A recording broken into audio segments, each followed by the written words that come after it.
Et c'est votre grande interview sur CNews et sur Europe 1. Bonjour Jordan Bardella. Bonjour Madame Ferrari. On va parler de votre programme économique dont vous avez dessiné les grandes lignes, mais vous n'êtes pas sûr d'aller à Matignon. En cas de majorité relative à l'Assemblée nationale, c'est-à-dire pas la majorité absolue, soit 289 députés, vous refusez d'être Premier ministre. Expliquez-nous ce refus. Non mais j'ai l'ambition d'être Premier ministre. Premier ministre à la tête d'un gouvernement d'union nationale qui sera formé sur une majorité absolue. Si demain les Français placer le pays dans une situation de majorité relative, c'est-à-dire dans une situation de blocage avec un Premier ministre qui n'aurait pas la majorité absolue à l'Assemblée nationale, lui-même en situation de cohabitation, alors on ne pourrait pas changer les choses. Donc moi je dis au peuple français, il y a une occasion historique d'inverser le cours de l'histoire, de changer la politique dans notre pays et de changer de cap. Mais pour cela, moi j'ai besoin d'avoir une majorité absolue. Et donc je n'envisage pas d'être le collaborateur du président de la République. C'est un coup de pression que vous mettez aux électeurs, Jordan Bardella, ou au président Macron ?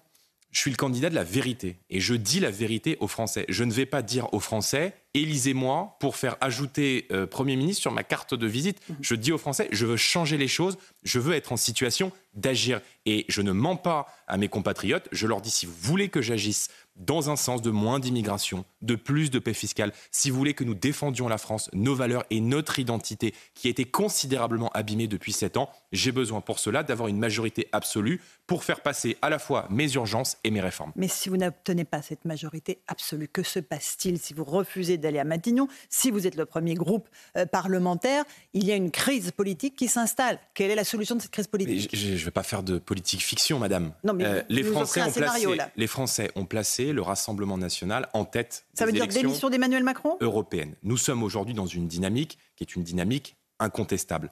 Pour précisément créer les conditions de cette majorité absolue, nous avons décidé avec Marine Le Pen de tendre la main à des formations patriotes, républicaines et notamment aux républicains de droite avec Éric Ciotti pour bâtir la majorité la plus large possible.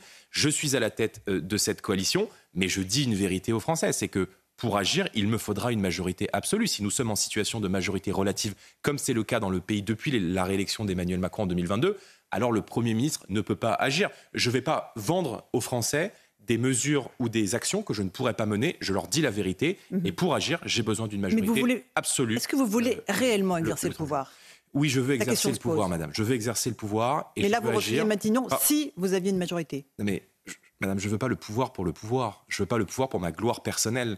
Je veux le pouvoir pour avoir la capacité de changer la politique dans notre pays, pour améliorer le quotidien de mes compatriotes. Si demain, à la tête de l'État, je n'ai pas une majorité absolue, eh bien, je ne pourrais pas faire voter la baisse de la TVA sur le carburant, l'électricité ou le gaz que je souhaite impulser dès mon arrivée à Matignon. Si demain, je n'ai pas la majorité absolue, alors je ne pourrais pas réduire drastiquement l'immigration en France. Donc, voilà, c'est un choix de vérité qui va se poser dans quelques jours et je demande aux Français de nous faire confiance. Voilà, il faut enfin se choisir à la tête du pays des gens qui respectent les Français, qui comprennent leur quotidien et qui surtout ont la volonté de changer les choses parce que nous nous apprêtons à hériter d'un pays qui est en situation de quasi-faillite sur le plan financier à cause des mauvais choix budgétaires qui ont été faits par Emmanuel Macron et avec une société qui connaît des records d'insécurité et d'immigration sans commune mesure. Donc notre pire ennemi, c'est le temps. J'appelle les Français à rester mobilisés et j'appelle tous les patriotes, tous les républicains à aller voter parce que, au fond, dans cette élection, Madame Ferrari, peut-être un mot sur le contexte de cette élection pour conclure. Le choix, il est très simple. C'est le saut dans le chaos avec l'extrême gauche, avec cette NUPES 2.0 qui veut désarmer la police, qui veut toujours plus d'imposition pour accueillir toujours plus d'immigration, qui veut maintenant légaliser le squat. Ça, c'est la nouvelle mesure qui a été défendue le week-end dernier par cette alliance. On veut abolir la loi anti-squat. Ils veulent abolir la loi contre le séparatisme, c'est-à-dire une loi qui combat même à minima le fondamentalisme religieux et le fondamentalisme islamiste, soit effectivement la rupture raisonnable et responsable que je conduis avec, à mes côtés, notamment Éric Ciotti et les Républicains. Vous parlez du nouveau Front populaire. L'un des candidats de cette union de gauche, Raphaël Arnaud, a 3 fiches S selon les informations d'Europe 1. Il se présente aux législatives dans la première circonscription du Vaucluse à Avignon. C'est un militant antifasciste de 29 ans, comportement violent, connu sous 7 noms différents dans les fichiers de la police. Et pourtant, il se présente.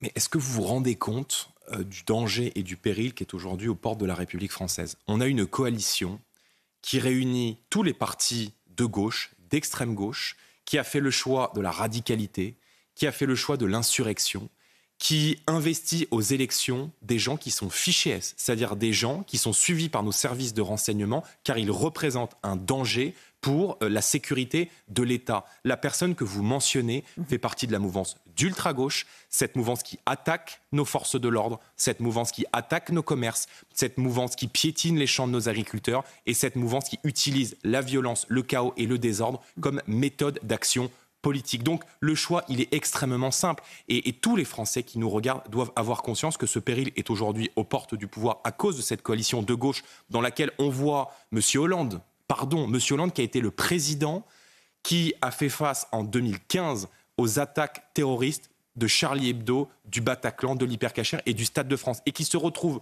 à côté dans la même coalition que M. Poutou, dont le mouvement politique, le NPA, est poursuivi pour apologie de terrorisme parce qu'ils ont applaudi aux atrocités du Hamas le 7 octobre dernier. Il y a dans cette coalition, madame, des gens qui nous expliquent que le Hamas, qui a commis des atrocités en Israël le 7 octobre dernier, est un mouvement de résistance. Et on a là des gens qui légitiment un antisémitisme dans notre société. Donc, attention, le danger, il est présent. Ce danger, il est aux portes du pouvoir. Et le choix, il est très simple. Au second tour de cette élection législative, ça sera soit l'extrême gauche, soit nous, soit M. Mélenchon, soit moi. Et j'en appelle évidemment à tous les Français et à tous les électeurs attachés aux valeurs de la République et à l'unité nationale à être extrêmement prudents parce qu'il y a face à nous une force politique qui menace la paix civile, qui veut détruire nos institutions et qui a fait de l'insurrection et de la bordélisation permanente une méthode d'action politique. Donc vigilance, et il faudra aller voter pour barrer la route à ces gens qui, moi, me font très peur et qui représentent un danger pour notre pays. Jordan Bardella, vous êtes l'invité de CNews et Europe 1. Vous voulez redonner du pouvoir d'achat aux Français. Vous évoquez des mesures très généreuses, la baisse des taxes sur l'énergie de 20 à 5,5. La baisse de la TVA sur les produits de première nécessité, visiblement, n'est plus une urgence. C'est pas important pour les Français ? D'abord, moi, j'ai fait du pouvoir d'achat l'une de mes priorités dans cette campagne, parce qu'elle est une inquiétude aujourd'hui pour des millions de Français. La première mesure que je prendrai à mon arrivée à Matignon, ce sera la mise en place d'un projet de loi de finances rectificatif qui devra aboutir à la baisse de la TVA sur l'énergie et sur le carburant. Parce qu'aujourd'hui, on a des millions de Français qui n'arrivent plus à se déplacer, qui sont contraints de limiter leurs déplacements et qui ont vu depuis 2 ans les factures d'électricité augmenter de 45%. La première décision du gouvernement Attal a été en février d'augmenter de 10% les prix de l'électricité. Et s'ils sont réélus début juillet, ils prévoient d'augmenter de 10% les prix du gaz. Je mettrai fin à cette hausse ininterrompue des prix de l'électricité et par des baisses de TVA, je soulagerai le pouvoir d'achat de nos concitoyens. Comment vous financez les mesures. Et comment vous finissez ça, par exemple, cette baisse les pistes d'économie. Mais quand aujourd'hui, des gens qui accusent tous les déficits publics, record de déficit commercial, 1000 milliards de dettes depuis l'arrivée au pouvoir d'Emmanuel Macron de manière supplémentaire, et qui viennent nous dire aujourd'hui et nous reprocher une mesure qui coûte 12 milliards d'euros, pardon, mais pas de brevet d'incompétence. Donc, nous ferons des pistes d'économie extrêmement sérieuses sur la lutte contre la fraude. Je souhaite réduire drastiquement la voilure s'agissant de l'immigration, parce qu'il y a un éléphant dans le salon que personne ne voit. On demande toujours des efforts aux mêmes, toujours des efforts à nos concitoyens. Et de l'autre, on continue d'offrir, par exemple, les soins gratuits aux étrangers irréguliers qui viennent sur notre sol. Avec moi, ça sera terminé. Voilà, je vais siffler la fin de la récréation. Urgents, vitaux, c'est ça. Et pour vous donner... Vous maintenez les soins vitaux pour les étrangers ? Il ne sera plus possible, lorsque vous êtes un étranger en situation irrégulière qui vient en France, de pouvoir bénéficier de toute la palette de soins gratuits. Évidemment, des soins d'urgence vitaux. Évidemment, si quelqu'un est en difficulté sur le trottoir, évidemment qu'il sera pris en charge. Mais le principe est celui-ci. La France n'a plus vocation sur le plan migratoire à être un guichet social ouvert à tous les peuples du monde. Et moi, je pense que les Français doivent pouvoir bénéficier en premier lieu de l'attention de l'État. La baisse de la TVA sur les produits de première nécessité, c'est une promesse de Marine Le Pen. Oui, elle sera mise en... plus tard, en fait. Non. Je dis, il y a les urgences et les réformes. Cette suppression de la TVA sur les produits de première nécessité, elle interviendra à la rentrée dans le vote du budget au mois d'octobre sur l'année 2025. Mais il faut bien que les Français comprennent que si je deviens Premier ministre dans quelques jours, je vais hériter d'une situation financière de quasi-faillite. Par conséquent, mon devoir, ce sera de remettre de l'ordre dans les rues du pays, mais aussi de remettre de l'ordre dans les comptes de l'État. Et parce que je veux... Sans augmenter les impôts, M. Bardella ? Sans augmenter les impôts. Et parce que je veux que les Français puissent savoir ce qu'on fait avec leur argent.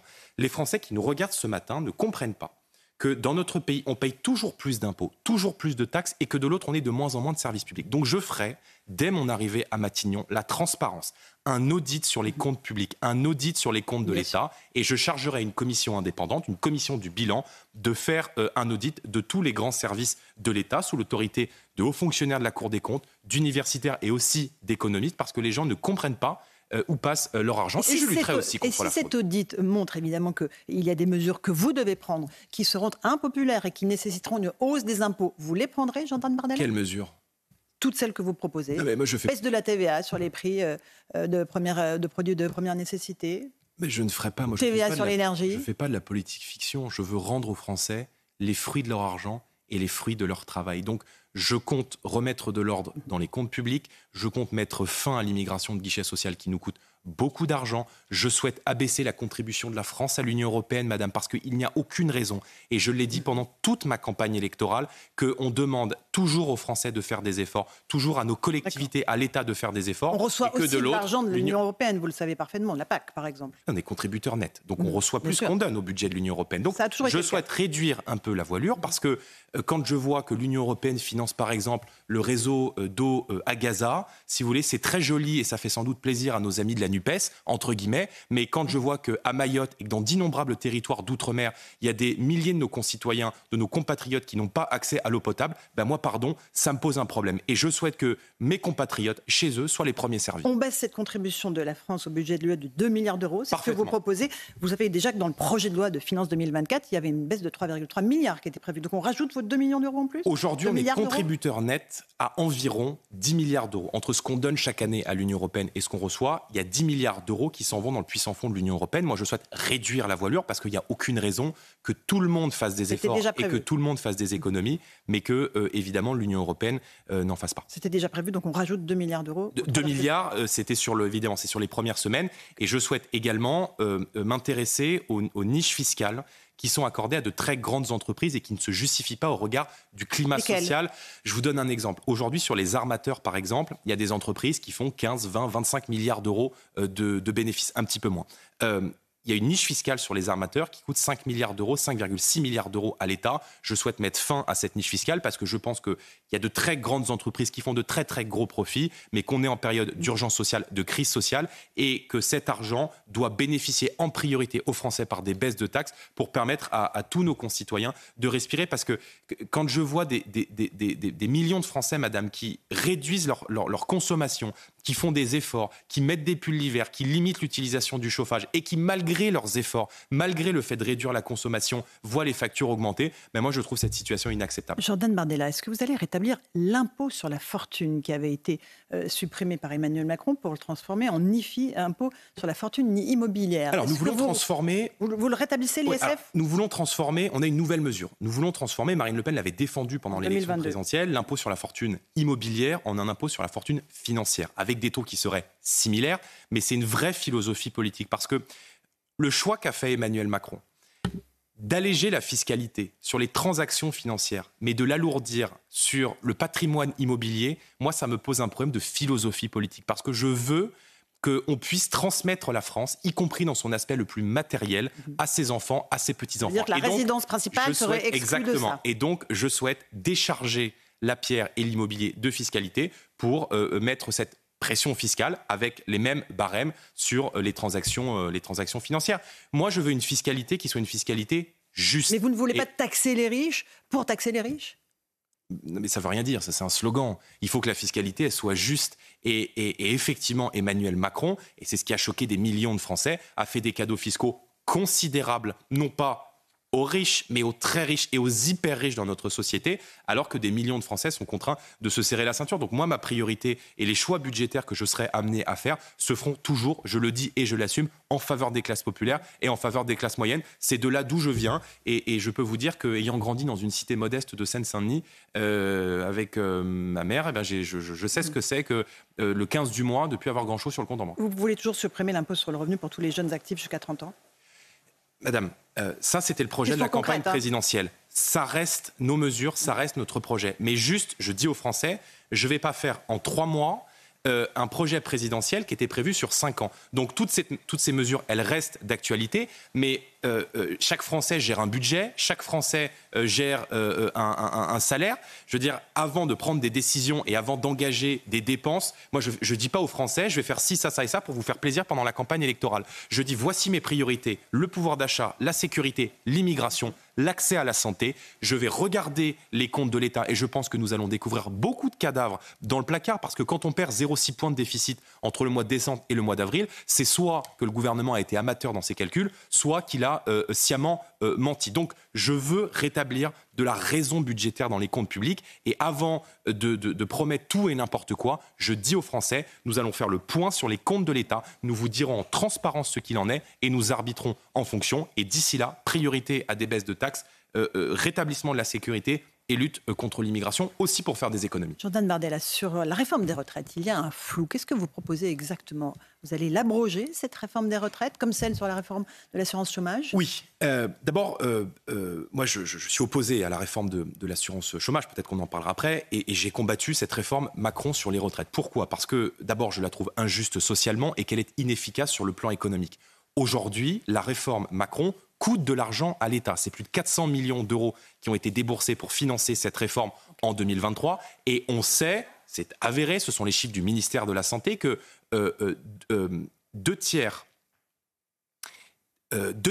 des actifs de plus de 60 ans sont aujourd'hui sans emploi. Ce qui veut dire qu'ils sont soit en invalidité, soit au chômage, soit au RSA. Donc, quand on reporte l'âge de départ légal à la retraite, alors qu'on a un taux de chômage très important chez les seniors, on engage des dépenses sociales, 3,6 milliards d'euros supplémentaires d'après le ministère de la Santé, je le disais, en 2022, et donc elle nous coûte de l'argent. Cette réforme Macron est injuste socialement et inefficace sur le plan économique. Par conséquent, moi je veux que ceux qui ont commencé à travailler très tôt, qui font des métiers difficiles, les carrières longues, puissent partir très tôt. Et donc, je propose que les Français qui ont commencé à travailler avant 20 ans puissent partir avec 40 annuités et avec un âge de départ légal de 60 ans. Je veux que ces Français-là, que cette France qui travaille dur, qui a un métier exposant, puisse partir à la retraite sans avoir les bras cassés, sans avoir le dos cassé, pour pouvoir profiter un tant soit peu de sa retraite et de sa vie.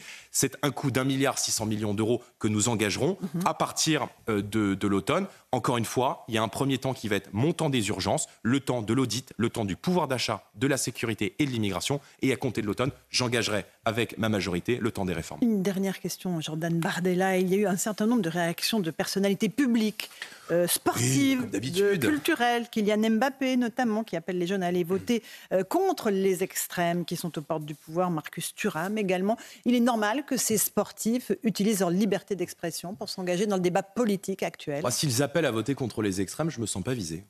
Alors Marcus Thuram, lui, vous vise précisément le Rassemblement national. Oui, mais vous savez, moi j'ai beaucoup de respect pour nos footballeurs et que ce soit pour Marcus Thuram ou pour Kylian Mbappé, qui sont des icônes du football et des icônes pour la jeunesse. Mais vous avez de l'admiration pour lui ? Il faut, bien sûr, et pour le parcours sportif, comment ne pas en avoir, mais il faut respecter les Français, il faut respecter le vote de chacun. Et quand on a la chance d'avoir un très très gros salaire, qu'on est multimillionnaire, qu'on a la chance de pouvoir se balader en jet privé, alors je suis un peu gêné de voir ces sportifs qui gagnent beaucoup d'argent donner des leçons à des gens qui gagnent 1400, 1500 euros, qui n'arrivent plus à boucler les fins de mois, qui ne se sentent plus en sécurité, qui n'ont pas la chance de vivre dans des quartiers surprotégés par des agents de sécurité et des digicodes et qui ont parfois le sentiment de perdre leur valeur dans le pays. Donc il faut respecter évidemment chacun. Et bon, Kylian Mbappé dit j'espère pouvoir porter un maillot... Le maillot français avec fierté après le 7 juillet. Je ne savais pas que le maillot de l'équipe de France était le maillot du gouvernement. Je trouve ça un peu dommage. Mais bon, voilà, je pense qu'il faut vraiment respecter chacun. Et je ne suis pas certain que dans la période très difficile que traverse le pays, que traversent les Français, ces leçons de morale soient très appréciées par les gens. Il y a un risque de violence pour vous, que ce soit le 30 juin, en cas de Rassemblement national en tête, tout comme le 7 juillet, des violences dans la rue. Il y a déjà des manifestations quasi quotidiennes dans notre pays. Non, il y a des manifestations de la part de l'ultra-gauche et de militants d'extrême-gauche qui sont des professionnels de la manifestation et qui ont un problème avec le principe même de démocratie. Moi, dans ces élections, je défends la démocratie. Et si demain je suis Premier ministre, je serai le défenseur des libertés fondamentales. Je défendrai bec et ongle le droit pour tous les Français, y compris les Français qui ne votent pas pour le Rassemblement national, qui n'ont pas mes idées et même qui me combattent, de manifester. Mais il faudra le faire pacifiquement, dans le respect de la démocratie et surtout dans le respect du vote des Français. Je trouve ça très paradoxal, madame, de la part de cette gauche, et j'ai évoqué ce péril que représente aujourd'hui l'extrême gauche dans sa possible arrivée au pouvoir, de vouloir combattre, de vouloir défiler, de vouloir manifester contre le résultat des élections et de le faire au nom de la démocratie. Je trouve ça très étrange comme conception de la diversité de chacun. En tout cas, je vais vous dire, demain, si je suis Premier ministre, je respecterai tous les Français. Et même des mouvements politiques qui n'ont pas ma sensibilité, et même ceux qui m'ont combattu, je les respecterai parce que je respecte tous les Français, y compris ceux qui n'ont pas mes idées. Jordan Martella, merci. C'était votre grande interview sur CNews et sur Europe 1.